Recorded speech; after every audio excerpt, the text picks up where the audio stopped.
Hi all, welcome back. இன்றைக்கி நம்ம பார்க்குறது என்னென்னா சிக்கன் மோமோஸ்.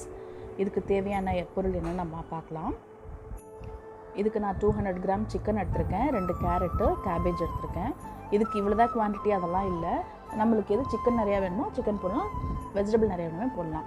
அப்புறம் பெப்பர் பவுடரு, உப்பு, நல்லெண்ணெய் கொஞ்சம், சோயா சாஸ் கொஞ்சம். இது நான் ஸ்டஃபிங்காக எடுத்து வச்சுருக்கிறது.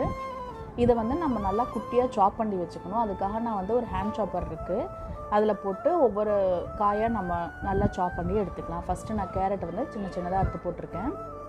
இது ரொம்ப ஈஸியாக இருக்குது இந்த சாப்பரு. பாருங்கள் எவ்வளோ சின்னதாக நல்லா சாப் பண்ணி வச்சுருக்கு. இதே மாதிரி நம்ம கேபேஜையும் நம்ம நல்லா சாப் பண்ணி எடுத்துக்கலாம்.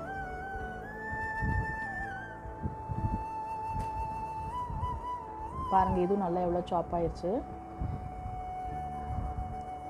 அடுத்தது நம்ம எடுத்து வச்சுருக்கிற சிக்கன் என்ன பண்ணணும்னா மின்ஸ் பண்ணிக்கணும். நம்ம குட்டி குட்டியாக கட் பண்ணி மிக்ஸி ஜாரில் போட்டுட்டு அதை ஒரு 2 பல்ஸ் மோடில் 2 தடவை பண்ணிவிட்டு எடுத்திங்கன்னா போதும். ரொம்ப நைஸாக நைஸாக சாப் பண்ணணுன்ட்டு இல்லை, நம்ம கொஞ்சம் ரஃப்பாக இருந்தாவே ஓகே தான். இதுக்கு நம்ம உப்பு சேர்க்குறோம், பெப்பர் பவுடர்,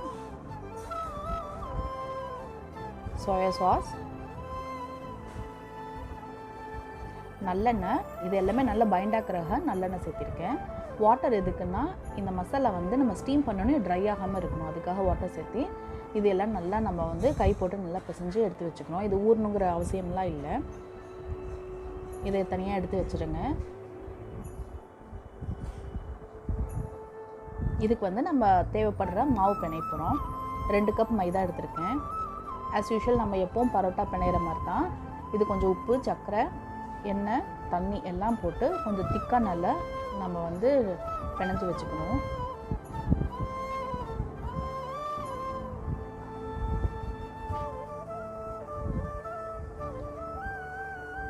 இது லூஸாக இருந்துச்சுன்னா நம்மளுக்கு ஸ்டஃப் பண்ணுறப்போ அவ்வளோ ஈஸியாக வராது. இப்போ நம்ம ஸ்டீம் பண்ணுறதுக்காக ஒரு பாத்திரம் நம்ம யூஸ் பண்ணுறோம். என்கிட்ட ஸ்டீமர் இல்லை, அதனால் நான் இருக்கிற இந்த ஜல்லடையிலேயே நான் பண்ணுறேன். ஃபஸ்ட்டு நல்லா எண்ணெய் தடவி வச்சுக்கிறோம். எல்லாம் ரெடி பண்ணி எடுத்து வச்சுட்டு இப்போ நம்ம மாவெல்லாம் நல்லா திரட்டிக்கலாம். இந்த மாதிரி நல்லா பெருசாக நான் கவுண்டர் டாப் மேலேயே போட்டு இது பண்ணிட்டேன். நல்லா பெருசாக ஒரு மாவு எடுத்து நல்லா திரட்டிட்டு நம்மளுக்கு என்ன ஷேப்புக்கு வேணுமோ என்ன சைஸுக்கு வேணுமோ அதை இந்த மாதிரி ஒரு கப் இருந்துச்சுன்னா அதை வச்சு நல்லா நான் கட் பண்ணி ஷேப் பண்ணி எடுத்து வச்சுக்கலாம். இதில் நாம் ஸ்டஃபிங்க்கு ரெடி பண்ணி வச்சுருக்கிறத நடுவில் வைக்கிறோம். நடுவில் வச்சுட்டு நம்ம என்ன ஷேப், நம்மளுக்கு மோமோஸ் நிறைய மாடல் இருக்குது, அது என்ன ஷேப் நம்மளுக்கு வருதோ அது பண்ணிக்கலாம். ஃபஸ்ட்டு ட்ரை பண்ணிகிட்டு இருக்கிறவங்க ஈஸியான ஷேப்பாக பண்ணிட்டா பரவாயில்லையா இருக்கும். இப்போ நான் பூ மாதிரி பண்ணுறேன்.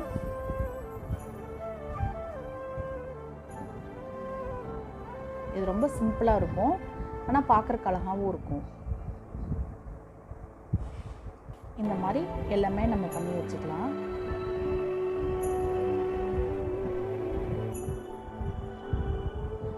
இந்த 2 சைடையும் நல்லா கொஞ்சம் அழுத்தி விட்டோம்னா நல்லா சீல் அந்த மாதிரி ஆகிடும். இப்போ நம்ம ஸ்டீம் பண்ணுறதுக்கு என்ன ப்ராசஸ்ன்னு பார்க்கலாம். ஃபஸ்ட்டு ஒரு கடாயில் தண்ணி வச்சுக்கோங்க. அதை நல்லா ஸ்டீம் பண்ணிவிட்டு நம்ம அந்த எண்ணெய் தடவி வச்சுருக்கிற பாத்திரத்தில் எல்லா மோமோஸையும் அதை நம்ம செட் பண்ணுறோம். செட் பண்ணிவிட்டு மேலே லைட்டாக எண்ணெய் இது பண்ணிக்கலாம். இல்லைன்னா நம்மளுக்கு மேலே இருக்கிற மாவு கொஞ்சம் ட்ரையான மாதிரி ஆகிடும். கொஞ்சம் லேசாக எண்ணெய் தடவிட்டு நம்ம ஒரு மூடி போட்டு கவர் பண்ணி 20 to 25 மினிட்ஸ் மீடியமில் நம்ம குக் பண்ணுவோம். இப்போ பாருங்கள் 25 மினிட்ஸ் ஆச்சு. எனக்கு பார்த்தாவே நல்லா தெரிஞ்சிடும், நம்மளுக்கு அந்த ஒரு மாதிரி கண்ணாடி மாதிரி தெரியும். அந்த மாதிரி ஸ்டேஜில் நம்மளுக்கு ரெடி ஆகிடுச்சுன்னு தெரிஞ்சு பாருங்கள், எதுவுமே ஒட்டாத வந்திருக்கு.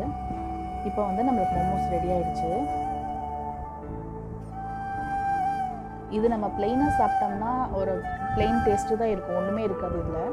இதுக்கு நாங்கள் செஷ்வான் சட்னி செஞ்சுக்குவேன். அப்படி இல்லைன்னா ஸ்டோர் பாட் இருக்குது, அதையும் வாங்கி நீங்கள் கூட சேர்த்து சாப்பிட்டிங்கன்னா ரொம்ப டேஸ்ட்டாக இருக்கும்.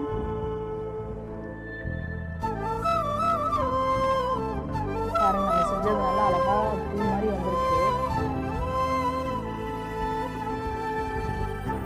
இந்த சட்னி கூட நம்ம டிப் பண்ணி சாப்பிட்டோம்னா ரொம்ப டேஸ்ட்டாக இருக்கும். இது பார்க்குறதுக்கு நம்மளுக்கு ரொம்ப ஹெவியான ஒரு ப்ராசஸ் மாதிரி இருக்கும், செஞ்சோம்னா ரொம்ப ஈஸியாக இருக்கும்.